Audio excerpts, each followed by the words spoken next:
Alright, start the video as usual. Like, comment, subscribe if you enjoy and want to see more. Blah blah blah blah blah blah blah. So just got done watching His House. I was skeptical to watch it in the first place because I didn't know what the fuck it was about or if it was going to be good. I googled to see the ratings, and apparently, just let me double check. Um, Ratings actually pretty high for this movie. Um, Rotten Tomatoes 100%. It's high. Like what the fuck? And Metacritic 72%. IMDb though it's 6.4 out of 10. I was like, okay, what the fuck? Big disparity between the two. And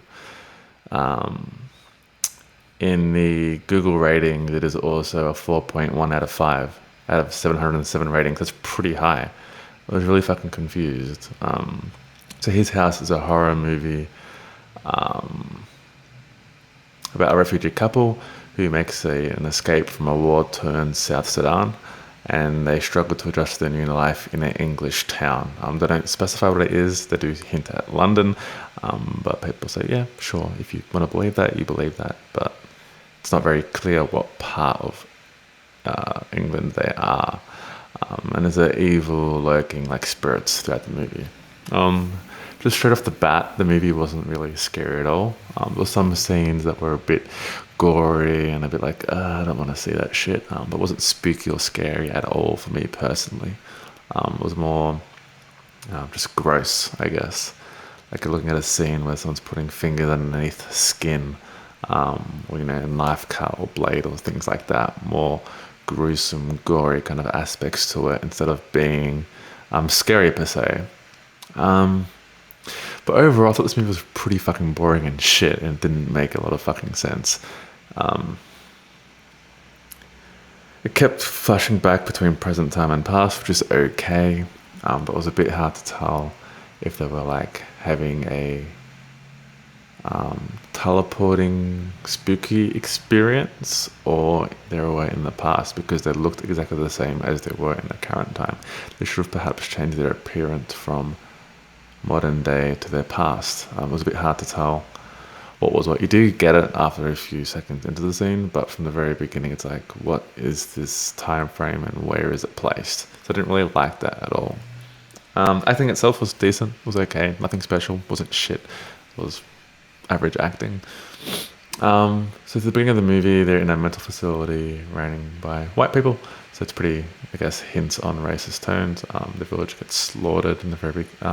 That's why they're in the facility because they escaped as refugees and they're checking their stability and they get put into this housing, assuming commission housing, where they are free as long as they follow this list of rules that they have to live by. They can't leave the house to report every week, yada yada yada. Then they live in this house and they start seeing spirits and bodies and their daughter that they stole to escape the refugee camp. We'll get touch on that scene a little bit later. But they see these, they're paying for the guilt and the sin that they did in the past, I guess. So that's one of the other things I didn't like about this movie. There's nothing haunted about this specific house, so I'm not sure why the movie is called His House. The title doesn't make sense for what happened in the movie. I don't understand why it's called His House at all. It just doesn't make sense. If anyone knows why, leave a comment below. But I don't understand why it's called His House, where the spirits would have followed them wherever they are. The house itself wasn't specifically haunted. They were haunted by their sins that they lived, that the crimes they committed, I guess, or the morals they broke in the past followed them to their present day. So, yeah, wherever they lived, the same events would have occurred. They would have had the same experiences and seen the same kind of spirits and monsters and whatnot. So, yeah, not sure how I feel about that. Doesn't really explain and leaves a lot of flaws in the story itself. Also, there's a scene where he said, "Oh, you can't hurt me. You're a spirit." So the spirit is not even a threat in itself. Pictures can't hurt me, so the spirit can't actually cause harm to them. There were no threats to their life besides them harming themselves. So, the end of the movie, he starts hurting himself to kill himself, to give up his life to save their stolen daughter, to bring their life back, presumably, which doesn't make sense as well, because I don't explain how that would happen. Another flaw, but whatever. So they can't be harmed by the spirit. So they're under no threat in the whole fucking movie. So what's the point of that? It doesn't make sense. I guess they're only threats to themselves, which could be interesting if they played more into their own mental struggles and their own mental instability. I'm struggling with mental problems in terms of, do I want to live? Do I want to die? This and that. Is this trauma too impactful for me to live through?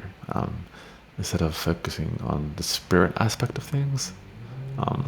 So that for me didn't feel like it was justified. And they killed the spirit with a knife. The spirit didn't defend itself, didn't see the person coming behind them, slitting their throat. It's just like, what the fuck? There's no battle, there's no fight scene. Not that there has to be a battle or fight scene, but there's no suspense or tension. She just slit the fucking spirit's throat, and that was it. That was the end of it. It was very anticlimactic. Yeah, it doesn't make sense. What I did like was the scene of the refugee, them slaughtering the village. They really delved into that, the brutality of that fucking crime. So I liked how they dug into it, because it was an emotional scene. It was heartbreaking. And it was more so heartbreaking that they fucking stole another woman's child to get onto the bus to escape the village. That's fucking horrific. They did everything they could to survive. They stole another person's child up on the bus, and that mother died because she wasn't able to hop on the bus, because she was just a single parent. She had no justification to escape, I guess, like the others. Like, children always go first in every single moral circumstance. You save the children and the family with the children. So that was good. I'll give them props for that. For, I guess, not holding back and diving deep into the nitty-gritty of things. But overall, this movie was average. I wouldn't recommend to see it. I got bored in parts. It was confusing. It didn't make a whole lot of sense, and so many flaws. It's a pointless movie from my perspective. Since there is no threat to the life, there are no spirits. And the scary scenes aren't even scary. It's more gruesome and gory. I did not feel much suspense. I didn't feel frightened. I didn't feel on the edge of my seat. I was quite bored in some of the scenes. I was more interested in the racism aspects of the film and the refugees aspects than the actual meaning behind it. Like, I wanted to understand, like, when I watch a horror movie, I want to, like, where'd the spirit come from? Why is it there? What's its purpose? How can it defeat the spirit?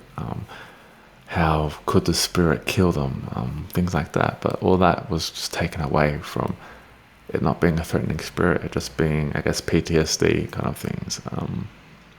It felt like more of a mental illness kind of film than a horror spirit aspect. Maybe that's my going into it. Maybe I had the incorrect assumptions about this movie. But yeah, that's kind of where I'm at. That's my thoughts about it. So overall, I'm giving this movie 5 out of 10. Pretty average. I wouldn't seek out to see it. I probably wouldn't even watch it if you're scrolling through like, oh, this looks interesting. Probably wouldn't even do that. It's not worth your time, really. Just average. It's not terrible. It's not shit. I did finish it, so it was interesting enough to get through. But yeah, I'm not going to remember it at all. So yeah, that's my thoughts. 5 out of 10. Yeah. Recommend any movies you want me to see in the comments below. I'm thinking about watching Trials 4 next, but not sure yet. I don't have much free time these days, but we'll see how we go with that. So peace out. Bye. I'll see you guys in the next video.